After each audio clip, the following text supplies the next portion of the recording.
12th physics, magnetism continue, cyclotron.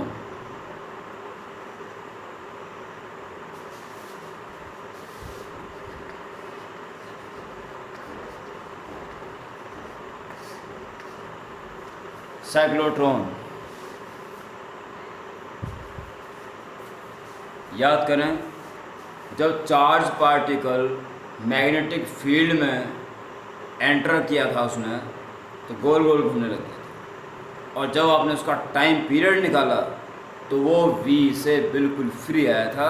और इस बात पे मैंने आपसे के साथ बहस भी की थी और बड़ा इम्पोर्टेंट शायद इशारा करके बताया होगा, धीरे से फेंका, ज़ोर से फेंका और बहुत ज़ोर से फेंका, जरूर का होगा।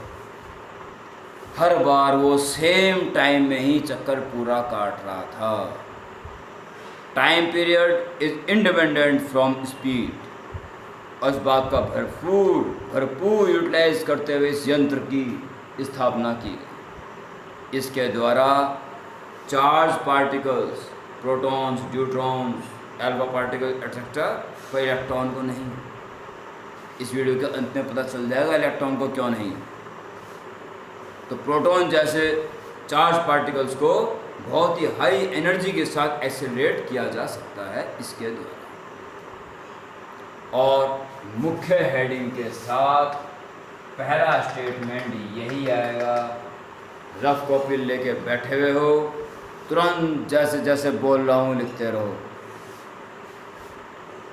मेन हेडिंग, उसके नीचे पहला स्टेटमेंट सुन के पॉज कर देना और फिर लिख लेना। It is a device used to accelerate charged particle as proton, neutron, etc. with very high energy. इतना लिख लें पहले, तब आगे बढ़ें। पहला स्टेटमेंट, उसके बाद प्रिंसिपल।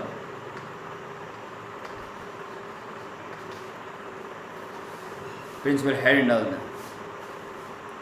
एक चार्ज पार्टिकल अगर मैग्नेटिक फील्ड में परपेंडिकुलर एंटर करता है तो उसको गोल गोल घुमाना शुरू कर देता है। यह बहुत बेहतर पढ़ चुके हैं। और एक चार्ज और मैग्नेटिक की बजाय इलेक्ट्रिक फील्ड में रखते हैं तो इलेक्ट्रिक फील्ड के अलोंग फोर्स एक्सपीरियंस करता है Q × E और चल पड़ता है। यानी चार्ज पार्टिकल पे इलेक्ट्रिक फील्ड का क्या प्रभाव होगा? एक्सीलरेट करना। और मैग्नेटिक फील्ड क्या प्रभाव होगा? गोल गोल घुमाना। ठीक है, ये दोनों ही बातें यहाँ लागू हैं। और सर्वोच्च प्रिंसिपल कि चक्कर काटने का टाइम स्पीड के ऊपर डिपेंड नहीं। ओके, तो लिसन, एक ही पैराग्राफ में 3 पॉइंट्स समेटने हैं, सुन ले ढंग से। पहले इलेक्ट्रिक फील्ड के बारे में बताना है, फिर मैग्नेटिक फील्ड के बारे में, और फिर time independent from velocity. Yes, listen. Principle, when a charge particle placed in electric field, it is accelerated, and when it enters in uniform magnetic field, it acquires circular path, and time taken in one circular revolution is independent from speed of charge particle. दोबारा सुना ना, ये 3 point समेट दो उसके अंदर, pause करके लिख लो हाथों हाथ, देखते रहोगे क्या समझ में आ जाएगा, एकदम से सभी कुछ ही क्लियर हो जाएगा। लिखते रहो साथ साथ। अगर आप ऐसी गलती कर रहे होगे, चलो देख लेते हैं पहले अच्छी तरह से सारा, तो दिक्कत हो जाएगी। हाथ तो हाथ लिखते रहो बस, बहुत सोच समझ से कह रहा हूँ। Next, construction.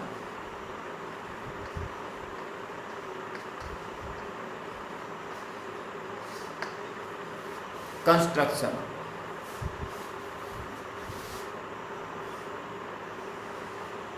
ये 2 डी बनाए मैंने। ये एक्चुअली डी शेप होलो कंडक्टर्स, इन्हें बोलते हैं डीज। इनमें जो फ्लैट पार्ट हैं एक दूसरे की तरफ हैं, फेसिंग टुवर्ड्स ईच अदर, और ये गैप बहुत कम। ठीक है, ध्यान रखना सबसे पहले डायग्राम में क्या बनाया आपने, क्योंकि कंस्ट्रक्शन में उस डायग्राम को देख के ही लिखा जाता है। सबसे पहले 2D बनाया आपने, ये 3D बना सकते हो।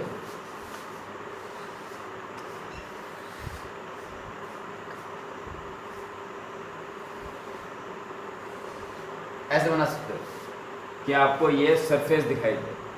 ठीक है, पर बिना मतलब सीधे मत मोल लो, नंबर तब भी इतने मिलेंगे तब भी इतने मिलेंगे, तो दिमाग से काम नहीं होगा। 2D डायग्राम बना देना, बीच में उस पार्टिकल की व्यवस्था होगी जिसे एक्सेलरेट करना। ये P D के प्लेन है, इसके परपेंडिकुलर मैग्नेटिक फील्ड एग्जिस्ट किया जाएगा।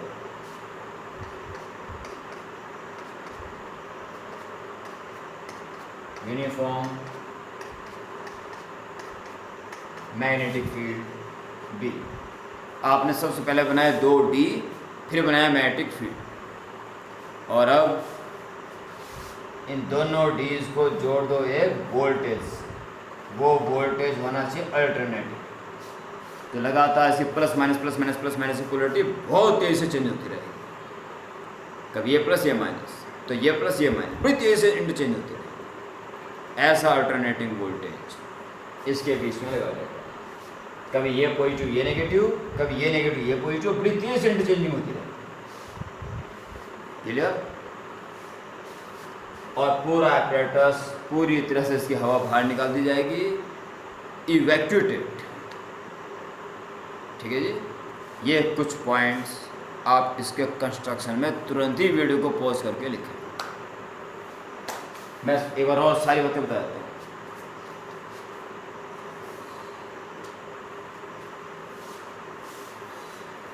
कंस्ट्रक्शन में डायग्राम बना देंगे पहले। It consist 2 D-shaped hollow conductors called Ds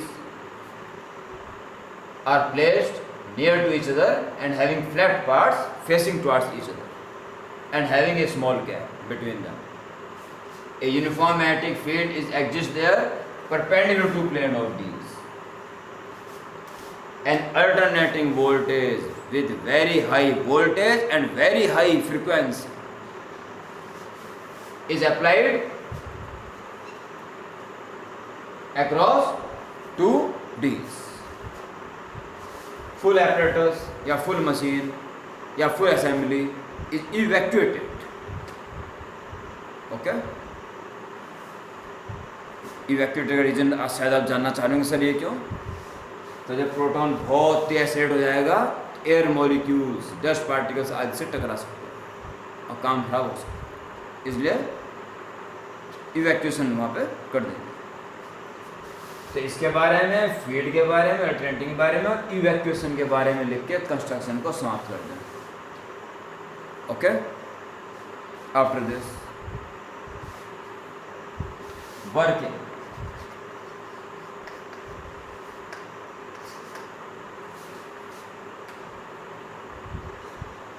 working देखिए जी, जब ये अल्टरनेटिंग वोल्टेज लगा है तो इनमें से कोई एक प्लेट तो पॉजिटिव होगी और एक नेगेटिव होगी। और मान लो ये है प्रोटॉन, O पे रखा है प्रोटॉन, मान लो प्रोटॉन है पॉजिटिव चार्ज, तो इनमें से जो भी नेगेटिव D होगी उसी तरफ अटैच हो जाएगा।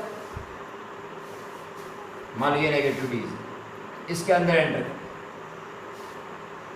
अब होलो मेटल के अंदर तो इलेक्ट्रिक फील्ड होगा नहीं, अब वहाँ केवल मैग्नेटिक फील्ड ही होता है। इस गैप में इलेक्ट्रिक फील्ड के साथ साथ मैग्नेटिक फील्ड भी है, पर इलेक्ट्रिक फील्ड इतना स्ट्रांग है कि मैग्नेटिक का ज़्यादा प्रभाव नहीं पड़ेगा। परंतु जब मेटल के अंदर एंटर कर जाएंगे वहाँ तो फिर सिर्फ मैग्नेटिक फील्ड ही है, इसलिए वही प्रभावशाली है। आज सुबह ऑफलाइन क्लास में भी इसका मैंने एक एग्जाम्पल दिया था। एक रोटी को इधर से छोटी सी चुइयाँ खींच रही है, इधर से तगड़ा कुत्ता खींच रहा है, रोटी टूटेगी नहीं, ऐसा अंजाम है। तो जाहिर है वो रोटी का टुकड़ा कुत्ते द्वारा लगाए गए डायरेक्शन में चलेगा और चुहिया द्वारा लगाया गया फोर्स उसके कुत्ते के द्वारा लगाए गए फोर्स के सामने कुछ भी नहीं। परंतु जब कुत्ता रोटी छोड़ देगा बिल्कुल, अब तो बची केवल चुहिया, अब तो उसी के प्रभाव में चलेगा रोटी का टुकड़ा। यही कहानी है बस यहाँ पर। इसमें ताकत तो इलेक्ट्रिक फील्ड है, इसमें मैग्नेटिक फील्ड का कोई कंट्रीब्यूशन नहीं है, परंतु डीज के अंदर जाते सिर्फ मैग्नेटिक फील्ड ही है बस, वहाँ तो प्रभाव पड़ेगा। और मैग्नेटिक फील्ड में चार्ज पार्टिकल पे कैसे फोर्स सकता है बड़ी अच्छी तरह आप जानते हैं। फील्ड इनसाइड, चार्ज पार्टिकल इधर गया तो यही करंट हुआ तो फोर्स देगा ऊपर, और ऐसे जाते हुए ऊपर फोर्स है ही घुमा देगा उसको। परंतु आधा चक्कर ही पूरा हो पाएगा कि वो डीज में से बाहर निकल जाएगा। इस आधा चक्कर पूरा करने में जो टाइम लगेगा, पूरे चक्कर का टाइम था 2πm/qb, तो आधे चक्कर का 2 से डिवाइड दे दो और 2πm का 2 बढ़ जाएगा, πm/qb। इतने ये टाइम लगेगा आधे चक्कर का, और इतने देर बाद उस डी से बाहर निकल जाएगा। और इसी इंस्टेंट पर इसकी पोलरिटी चेंज हो जाएगी। ऐसी ही व्यवस्था की जाएगी कि एक्यूरेट उसी मोमेंट पर जो एक डीज को छोड़े पोलरिटी चेंज हो जाएगी। और ये नेगेटिव था जिसने खींचा था इसको, और अब ये पॉजिटिव हो जाएगा और ये नेगेटिव हो जाएगा, और अब ये बाहर निकल चुका है। नेगेटिव प्लेट तो अट्रैक्ट होगा और स्पीड बढ़ जाएगी और फिर एंटर कर जाएगा। ध्यान देना, जितना टाइम वो चक्कर काटने में लगा रहा है उसको देखते हुए नेग्लिजिबल टाइम है इसको क्रॉस करने में, बहुत पास में भी और स्पीड भी हाई। और फिर यहाँ तक आता है इसकी स्पीड ज़्यादा हो जाएगी, ज़्यादा स्पीड के साथ उसने एंटर करा, फोर्स यहाँ लगेगा, फील्ड अंदर, अब वो इधर आ रहा है तो फोर्स नीचे, नीचे फोर्स लगेगा, इधर जाते हुए नीचे फोर्स लगेगा, यूँ चक्कर काटेगा फिर हाई स्पीड के साथ, परंतु टाइम वही लगेगा। यही तो उसका प्रिंसिपल है बस। V पे डिपेंड नहीं है ये टाइम। स्पीड ज़्यादा होगी तो होने दो, इतने ही टाइम में वो इसका आधा चक्कर पूरा काटेगा, फिर उतने ही टाइम में पोलरिटी फिर चेंज हो जाएगी, ये नेगेटिव ये पॉजिटिव हो जाएगी, फिर स्पीड बढ़ेगी। अब और हाई स्पीड से एंटर किया और बड़ा गोला एक्वायर कर लेगा, परंतु टाइम उतना ही रहेगा। इस तरह से हर चक्कर में उसकी स्पीड बढ़ती चली जाएगी और अंत में उसको बाहर निकाल दिया जाएगा बहुत ही हाई स्पीड वाला। अब आप देख लीजिए इसको कैसे लिखेंगे, सुन लें ढंग से। एक तो डायग्राम को अपडेट कर लो, ठीक है, सुने ढंग से। वैसे तो जो दिमाग में आता वही लिखा जाता फटाफट, तो फिर भी सुन लें आप क्या लिखोगे। प्रोटॉन या charge particle as proton is fixed at या is placed at O at center.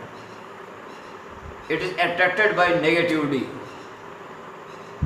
It enters in it and acquires circular path, having time taken in half a semicircular path is pi m/qb.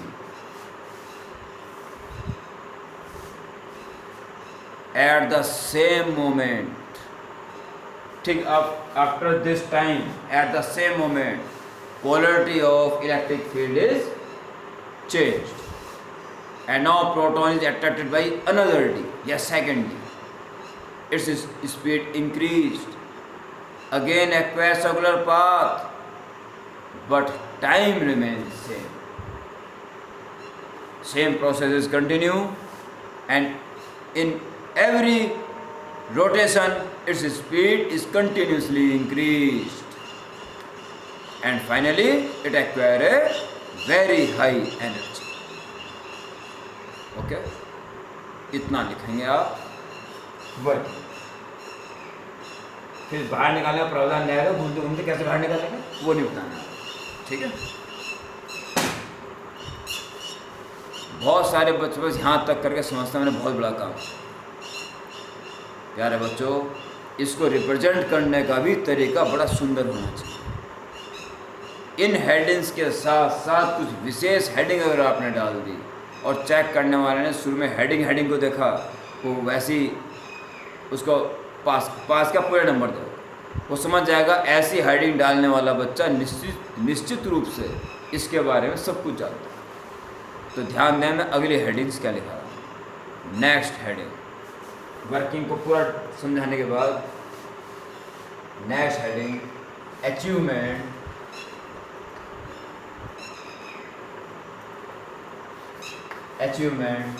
Of resonance.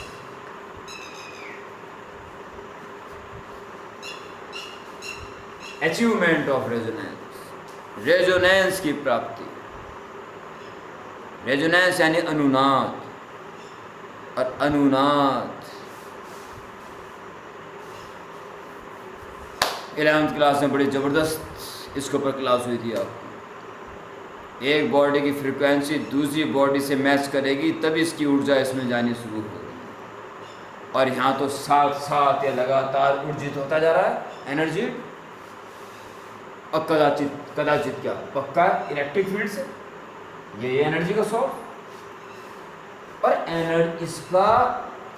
Energy इसमें जब भी तो जाएगी जब दोनों की frequency एक जैसी हो जाएगी, और फ्रीक्वेंसी तो एक जैसी होनी ही पड़ेगी, क्योंकि जितने टाइम में इसने ये चक्कर काटा उतने टाइम में इसने ये चक्कर भी काटा। पाई m/qb और ट्वाइस करो तो पूरा चक्कर हो गया, बीच वाले गैप को तो इग्नोर कर दो। इतने टाइम में इसने पूरा चक्कर काट दिया, और इतने ही टाइम में इसकी साइकिल भी पूरी हो गई। जब तो उसने आधा चक्कर काटा ये पॉजिटिव बना रहा है, और जब उसने बचा हुआ आधा चक्कर काटा तो जो पॉजिटिव था वो नेगेटिव हो गया। यानी कि इसकी एक साइकिल पूरी होनी और इसकी भी एक रोटेशन पूरा होना, यानी कि एक पर्टिकुलर टाइम में जितनी साइकिल इसकी पूरी हो जाएगी उतने ही रोटेशन इसके पूरे हो जाएंगे, और एक सेकंड में कंप्लीट होने वाली साइकिल या एक सेकंड में कंप्लीट वाला रोटेशन, ये तो फ्रीक्वेंसी है।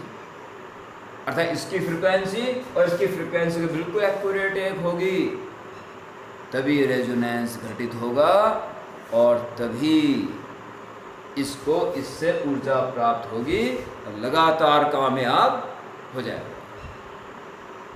और इस बात की पुष्टि तो आपने यहीं पे कर दी थी कि अगर ये उसी वक्त पोलैरिटी चेंज ना होती तो इधर अट्रैक्ट ना होगी, वहीं चल जाता दोबारा। अब बेड़ा कर इसे टाइम तक तो होना ही पड़ेगा ना, जितना आधा टाइम ये इसके अंदर घुमा तब तक पोलैरिटी नहीं बदलनी चाहिए। उसका आधा चक्कर पूरा हुआ और इसकी बैटरी साइकिल पूरी हुई, अब वो निकला बाहर और पोलैरिटी हुई चेंज, टाइम तो सेम होना ही पड़ेगा। तो अचीवमेंट में आप क्या लिखें?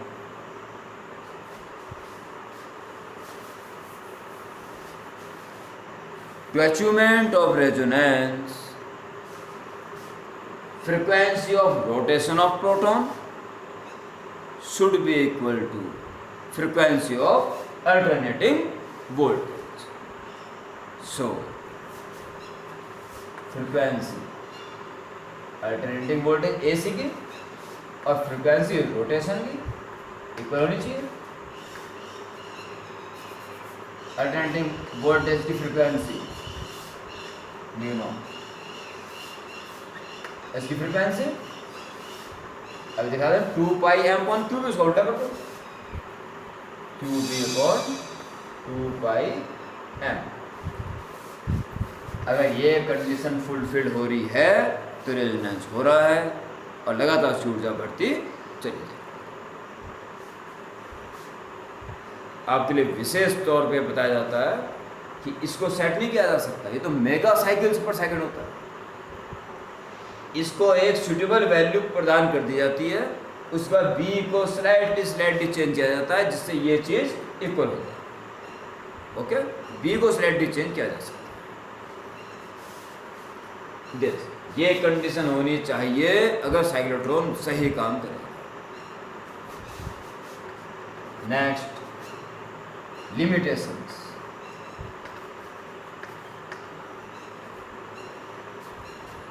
लिमिटेशन, मैंने पहले ही कहा था इसके द्वारा इलेक्ट्रॉन को एक्सीलरेट नहीं किया जा सकता, ये इसका लिमिटेशन। इतनी ज़्यादा हाई एनर्जी ये घुमा घुमा घुमा के ले आएगा, बाई चांस इलेक्ट्रॉन होता वो तो बहुत ही हल्का, वो तो इतना तेज घूम जाएगा कि उसकी स्पीड कंपेरेबल ऑफ लाइट हो जाएगी। और आपने फॉर्मूला पढ़ा होगा, अगर रेस्ट मास m हो, √1 minus v² upon c² is the moving mass.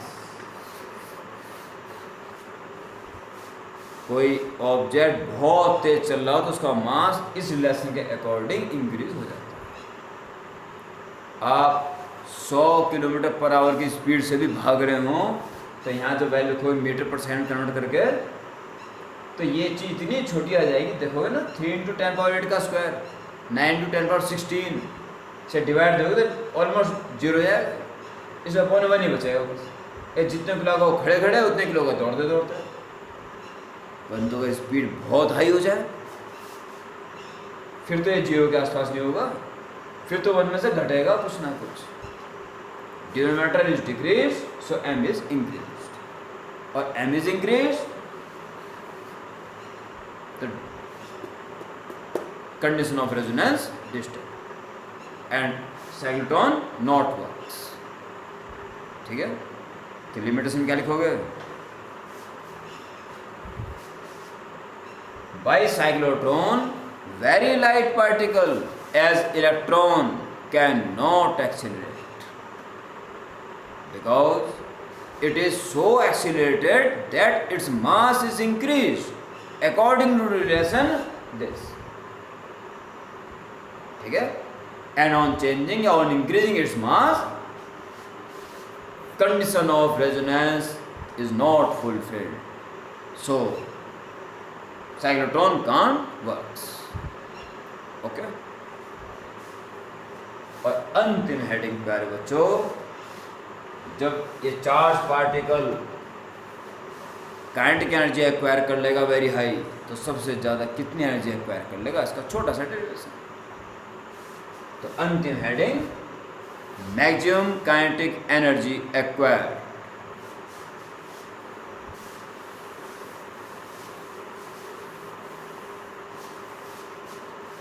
Last heading, maximum kinetic energy acquire.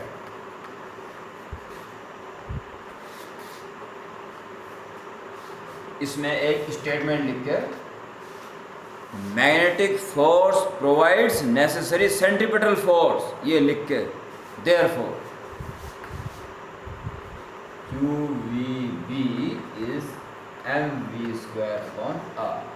v से v काट दो और इस v को निकाल दो, कितना हो जाएगा? v is QBr upon m। यह इसलिए v सबसे ज़्यादा कब हो जाएगा?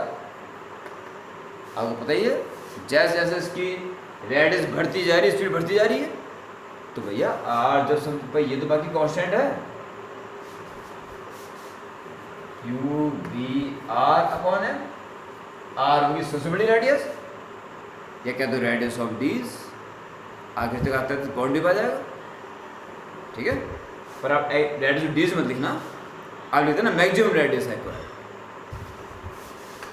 where r is maximum radius attained, therefore kinetic energy maximum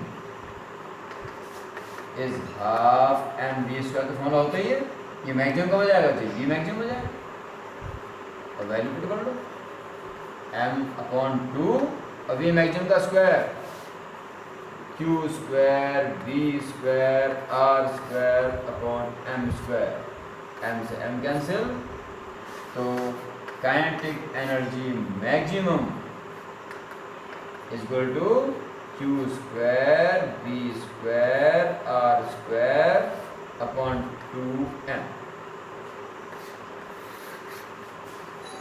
in headings के साथ साइक्लोट्रॉन को कंप्लीट करो। अगली वीडियो आपको मिलेगी।